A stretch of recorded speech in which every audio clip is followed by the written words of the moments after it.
see everybody's making their way in still. We actually had quite a bit of a stoppage there at the membership registration. I apologize for that. But I'm glad you all are here and getting checked in. I wanted to take this time to welcome you to the 2016 Spring Conference.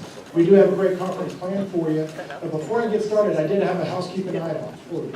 And I know it's early on in the conference, but we have about 51 access points that are hot right now. If you all will, please go ahead and shut those off.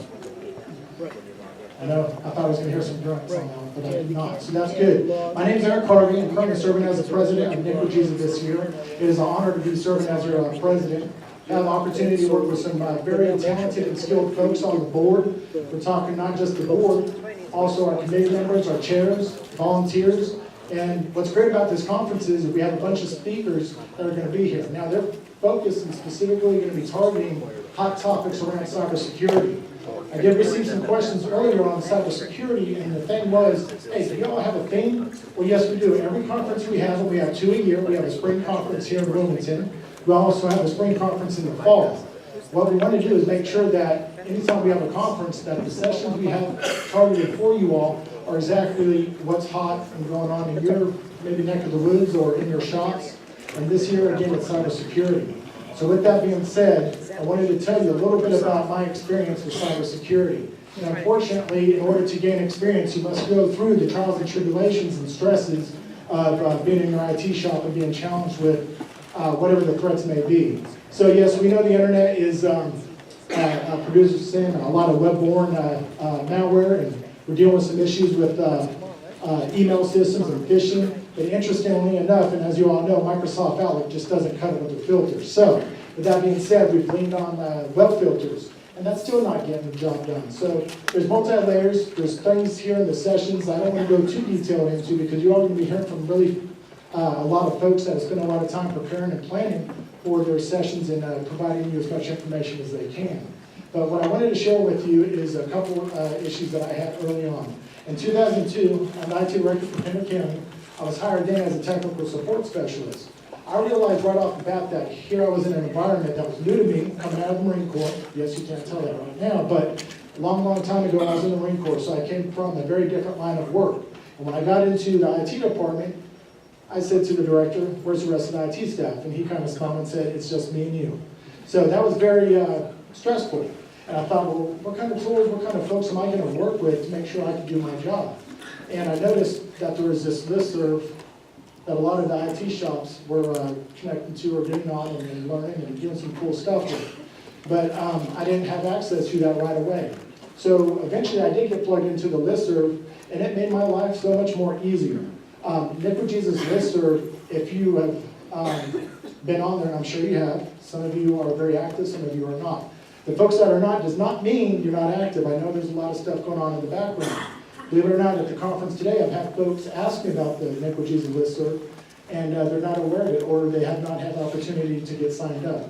So that was interesting to hear. But the value and the benefits of being part of a community of IT folks across the state and beyond is really interesting because we have a whole tool set right there on the listserv that we can take advantage of at any time and get the skills, the knowledge, and the experiences from others that they're more than happy and willing to share with us to make sure that as we lead and do things in our IT shops, that we have all the tools we need. So that was in 2002, working up all the ranks. You know, the listserv was very important to me in a nutshell, and it's really helped carry me. You all have helped carry me to where I am today. So I wanted to say thank you for that. But even better than that, working with the board at this level has also provided me other opportunities. And working with the board, we started talking about cybersecurity early on because we saw on the listserv that there was a lot of information going back and forth on, hey, why don't we start a group for IT security and get a little more involved in that? Well, Nickel Jesus, we've done some stuff in that direction in the past, and we want to encourage folks to step up and start leading in certain areas. We do have a few regional meetings throughout the year. But those regional meetings can be brought to you in your area. You could host it. And the benefits of doing that is we're bringing a little bit of our conferences, those special topics that we have for the sessions to you in your area. Because we realize that not everybody could afford or have the time to pull away from their duties, responsibilities in the shop to attend. So I wanted to give a plug there about regional meetings. You'll hear more about that tomorrow.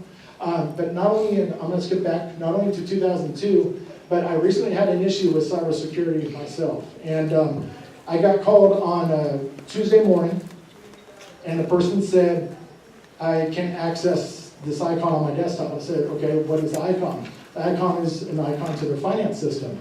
I said, okay, let me try to remote over there and see what I can do to help resolve this issue and knock it out real quick. Well, real quick, I found out that that was not going to be an easy fix. So I ended up having to go on site, and as soon as I sat down, I experienced something I never saw before. It was actually CryptoWall, who had encrypted a computer, and there was no way to correct the problem. So of course, you want to take next steps immediately and isolate the issue. Well, that was on Tuesday, right? But what happened is, after gathering more information about how this problem started, I got a report from the end user that, oh, I'm sorry, I left this computer on since Friday. And Friday, about 4:50 p.m., I decided to go home, but it had a few pop-up messages that I wanted you to look at. So I thought, wow, Friday, Saturday, Sunday, Monday, Tuesday, and the icon they were trying to access again was our finance system.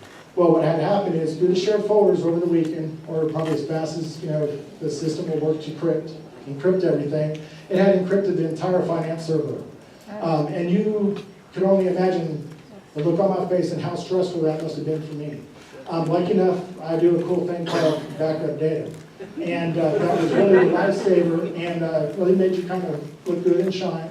But the process I had to go through just to restore the data in an environment where folks need to use a system immediately was also stressful. So I wanted to make sure I was getting services back up and restored in a timely manner. But CryptoWall, definitely, that was my first experience with it. It was very scary. I was like, wow, who do I talk to? And even if you noticed on the listserv, there's a lot of chatter going on about what steps should we be taking to harden or protect our networks. Well, I appreciate everybody stepping up and sharing information, because that's what we need to be doing. And through the listserv, I found some other ways to make sure we're taking every step we can to protect our networks and computers and even the end users. But it was a challenge, and I was very, I'll be honest with you, scared, because it was the first time ever that I could not fix an IT-related issue. I just had no control. So I didn't like that feeling at all. Working with the county, we've done some things where we've seen some various, maybe, help me out here, maybe it's CBT or CTV locker. We've seen some Tesla, and those ransomware type threats are probably the hottest thing right now in cybersecurity top 10. And when I think about all the efforts that have to go into our network to have multi-layer security and protection, our first step was, let's look at our antivirus system. Why are these endpoints getting infected? What can we do about it? So overnight, pretty much within a week or two, we replaced our entire antivirus system. And yeah, I'm not saying that was a fix-all, but we felt like that was the first step, especially after multi-years switching to other antivirus vendors to provide a solution and protect our endpoints. But it's still a challenge. We still have those issues. But I wanted to share that with you, because I know right now in this audience, there's others that are being challenged in the same ways that I have been. If Nick Regisa could be of assistance to you, that's going to be a blessing to you, because you all don't have to go at it alone. There's a lot of things that we're doing and we're getting hit with that we don't even have control over. And at the end of the day, we don't know how long there's been data breaches. We don't know how long there's folks been collecting sensitive information and selling it off there on the black market internet there. And that's scary. So those are some things I just want to share with you, my own personal experiences. One thing that I did want to share with you is that I have weak areas. I'm talking about mitigation programs, security programs, other policies that might be helpful to help control or mitigate risk and threats. It definitely takes a village. It's a team effort.